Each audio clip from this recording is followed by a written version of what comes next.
spell it? Courtanee Stieg, Courtaneestieg.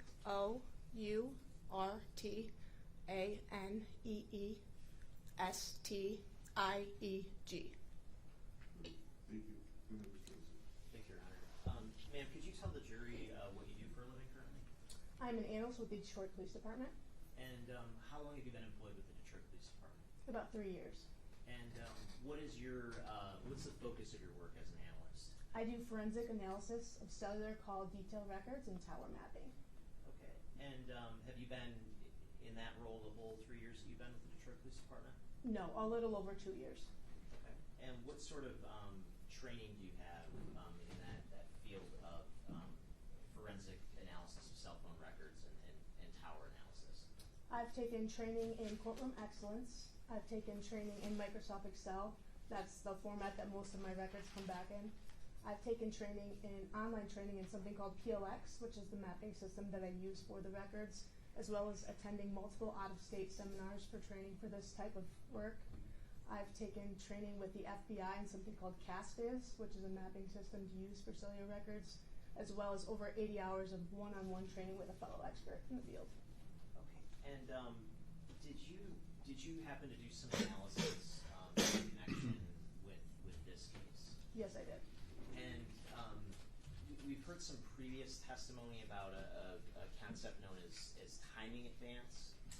Was your analysis centered on timing advance records or other types of records? Other types of records. And what types of records were you able to analyze? I analyze historic call detail records. And was it for a specific phone number? Yes, it was. And I'm just going to show you briefly what's been something that's been admitted as People's Exhibit 71.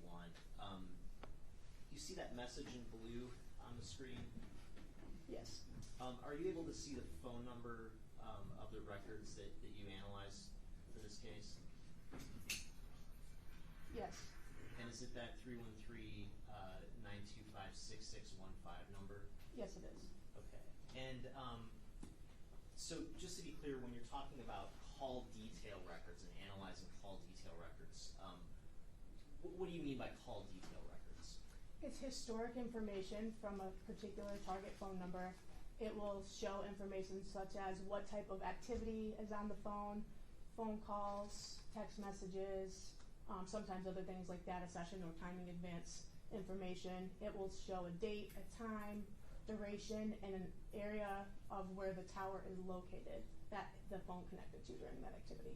Okay, and based on when you do this type of analysis, based on getting just that sort of basic record of where the tower for a particular call is located, is there any way that you can analyze the possible location of the phone at the time that record was generated? I can tell you a tower that a device is utilizing during the activity that is being analyzed. Okay. And this sort of process that you use to analyze call detail records, is that something you just came up with, or is that something that's used more widely within the law enforcement community? It's used more widely within the law enforcement community. And have you ever testified as an expert in the field of historical call detail record analysis and tower mapping? Yes, I have, 8 times. Okay, and has any court ever declined to find that you're qualified to testify as an expert in that field? No, they have not. Your Honor, with that, I move to, I'm sorry, I'll pass for any more here. Thanks to expertise. No questions. Thank you, Your Honor. With that, I would just ask that the witness be deemed qualified to testify as an expert in the field of historical call detail records and tower analysis. All right, based upon our education, training, and experience, I'll qualify her pursuant to LRE 702. Thank you, Your Honor. And I'm holding what's been marked as a proposed Exhibit 75. It is a disc that contains a certified copy of call detail records for the number 313-925-6615, and I would just move for that to be admitted under Michigan Rule of Evidence 902 subsection 11. Any objection? No objection. All right, then, Thank you, Your Honor. And ma'am, in terms of the records that I just discussed in this disc, are these the records that you utilize for purposes of your analysis in this case? Yes, they are. Okay. And did you prepare a handful of reports that summarize some of the analysis that you did in connection with your analysis of this specific number? I did. Okay.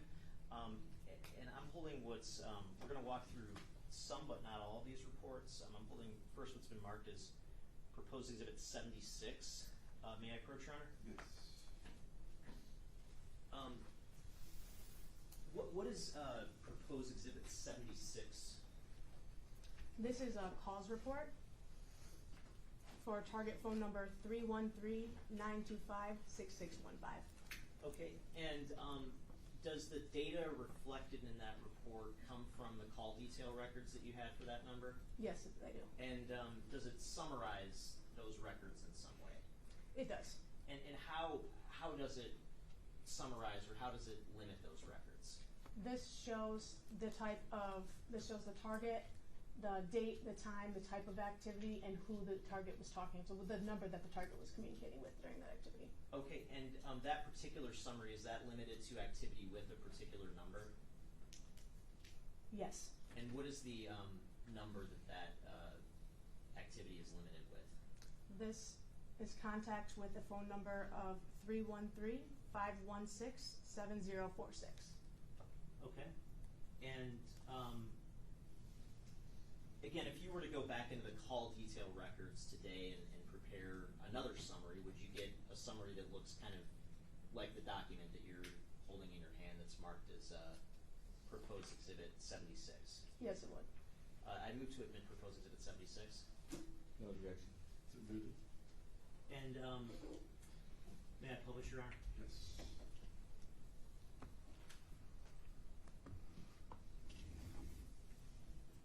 So just looking through this briefly, if we look at row 1 of the data, what's sort of the basic information that we're looking at here in just each row, starting with row 1? This shows the target phone number that's being analyzed, the date of the activity, the time of the activity, the duration, what type of activity it is, such as voice, text, or data, the call status, the direction, so whether it's ingoing or outgoing to the target number, as well as the ID, contact ID or phone number that this target is in communication with. Okay, and again, all these rows, if we're going from page 1 all the way down to page 32, we're looking at communications with the same number, is that correct? Yes. And if we start, what's the first date of those communications? July 12th of 2022. Okay, and then if we go back to Exhibit 71, page 1, do you see the date range, or the date that's reflected here? Yes. Is that the same date?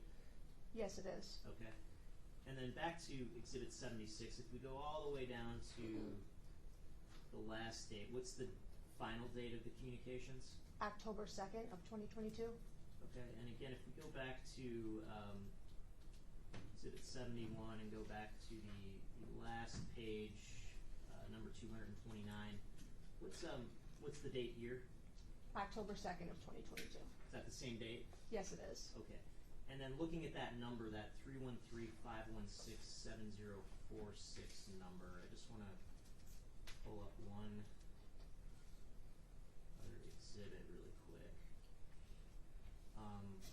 In looking at, sorry, 1 second. Looking at exhibit 36 rather,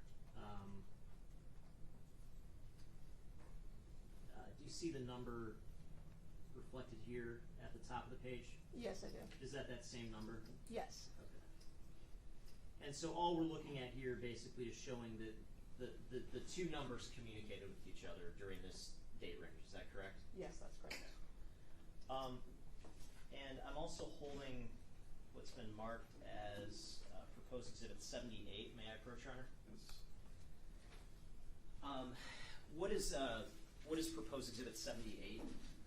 This is a calls report and tower map for the target phone number of 313-925-6615. Okay, and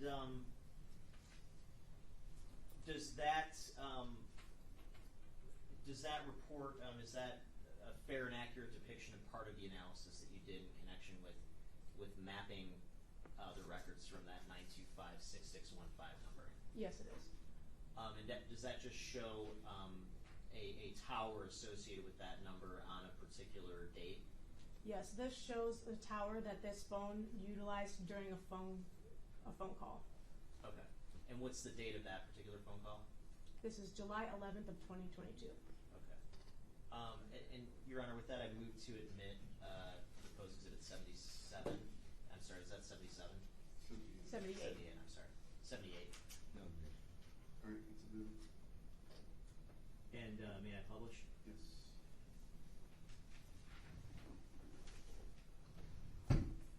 Okay, and again, so kind of walk us through where it says row 1. What does that one row of data reflect as a general matter? This is for target number 313-925-6615. It shows the date and the time and duration of a phone call for contact ID 313-739-3749. Okay, and what is the little wedge that's in blue on the sort of right side of the map reflect? That represents the tower that was utilized for this phone call. Okay, and how about we've had some testimony about sectors associated with tower. Did you have information about a specific sector associated with that tower for purposes of this communication? Yes. So the small dot over on the right-hand side, that represents the physical tower, and then the lines going out from that represent a call sector, which is the intended coverage area given from the provider, stating that is most likely where the device is located, is somewhere within that range. And what's the area of the map that's reflected with the red marker? The red location dot represents Macomb Correctional Facility. Okay, and is that Macomb Correctional Facility within the coverage area of this specific tower and sector? It is. It is a little bit outside, but seeing how we're working with radio waves when it comes to cell phones, they don't necessarily stay within the lines of the sectors. So sometimes we find that it is a little bit outside of the sector, but it is very close. Okay.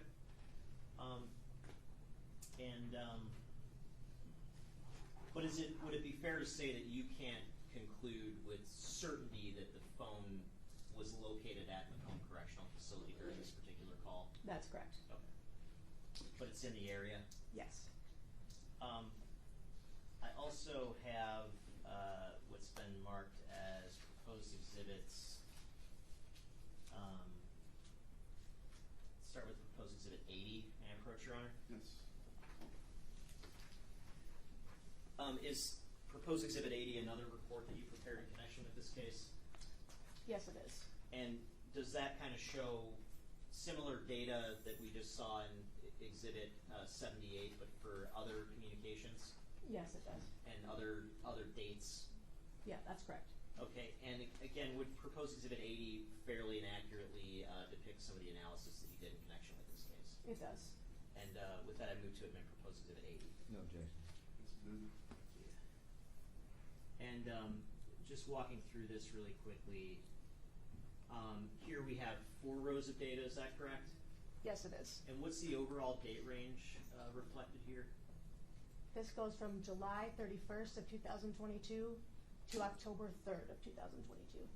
Okay, and there's 2 dates in between there, is that correct? Yes. And would these 4 rows reflect 4 separate communications on those 4 dates Yes. from this 313925 phone number? Yes. Okay, and if we go to page 2, the map, again, what does this illustrate? This illustrates the tower that the phone was utilizing during the communication. So would it be the same tower and sector for all four of those communications during that time frame? That's right. And is this the same tower and sector from the July 11th communication that we looked at for purposes of Exhibit 78? Yes. Okay, so again, can you say with certainty where the phone with the 313925 number is located during this time? No, I cannot. But is it within the general area of this tower that is located near Macomb Correctional Facility? Yes. Okay. And then I want to look at finally proposed exhibit 81. May I approach? Yes. And is proposed exhibit 81 another report that you generated in this case? Yes, it is. And again, does that report fairly and accurately depict part of your analysis in this case? It does. And does that report just depict some mapping from after this October 2nd date range that we've been discussing? Yes, it does. Okay. I just moved to admit, sorry, my numbers are mixing together in my head. 81, I'm sorry, thank you. Move to admit proposed exhibit 81. No objection. All right, so and this is another call report, a tower bid? Yes, Your Honor.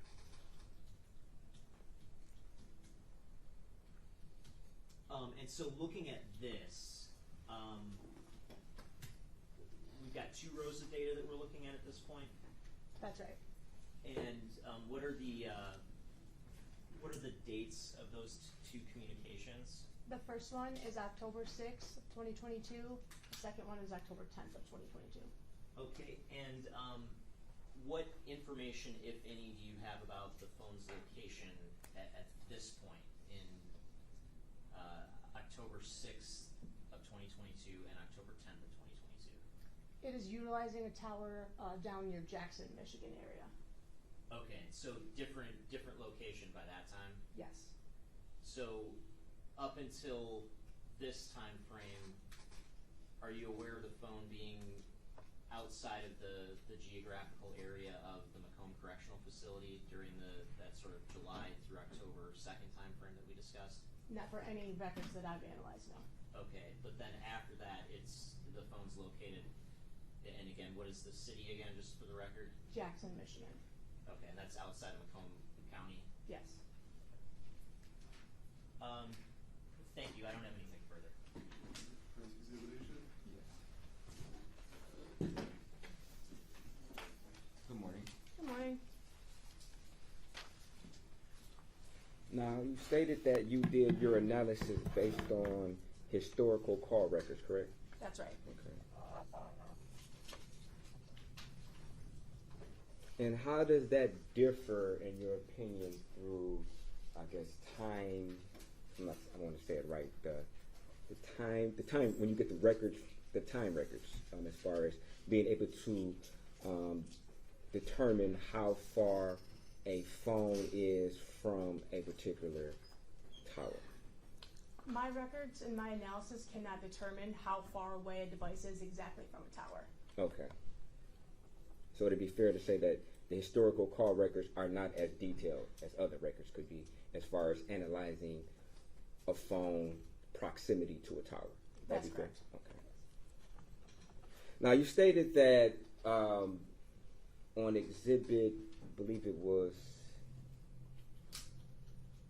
80? Yes, 80. That this particular, I guess, institution was somewhat out of the range of the sector, correct? Yes. Okay. Now, you don't know exactly how far or how much coverage this particular tower could actually have, correct? That's right. Okay. One way to determine, I guess, how far or how much coverage a particular tower would have would be to do a drive test, correct? That is correct. Okay, and you're familiar with a drive test, correct? I am. Okay. Somewhat familiar with the drive test. Okay, and in essence, a drive test, for in layman's terms, because I'm not an expert, you would have some piece of equipment where you would station yourself at the base of the tower, and you would somewhat keep driving away from the tower until there would be no coverage or signal from that particular tower to try to determine how much coverage or how far that signal would project from that tower, correct? I'm not sure exactly the process of what it takes to complete drive testing. I've never done so myself. My department does not utilize that. Okay. So I'm not exactly familiar with the step-by-step of Okay. Have you ever researched drive tests before, just to get a general idea of what the process contains? I know that drive testing is the most accurate way to test current radio waves. there's no way to drive test historic records, which is what I work in. Okay. But a drive test would give you some type of indication how far this particular tower would project for you to probably, I guess, take that information to see whether or not it's more probable than not if that particular institution falls within the range of that tower. Would that be fair? I can't say for sure. Okay. Are you familiar with a propagation map? No, I'm not. Okay. You never heard of that before? No, I have not.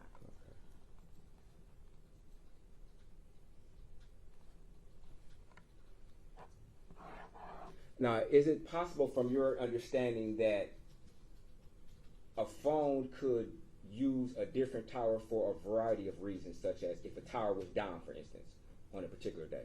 Yes. Okay. And you wouldn't have that type of information to know whether or not if a tower was out in a particular geographical location, right? That's correct. Okay.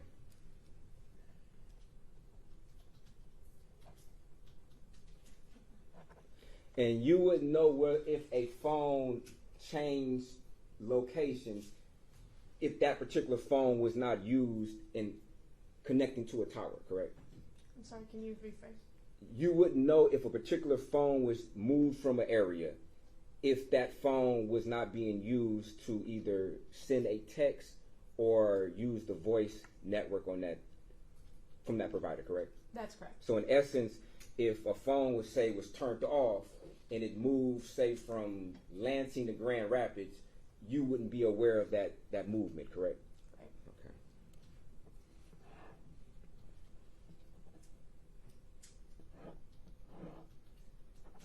Okay. And you're not able to say with certainty that this particular phone was located inside a particular facility, such as the Macomb Correctional Facility, correct? That is correct. Okay. And had you had time in advance records, you could possibly be able to, I guess, narrow in as far as where this phone may be located, correct? That would be possible. Okay. And you're not trained in time in advance records? I do not testify to time in advance records as an expert, no. Okay.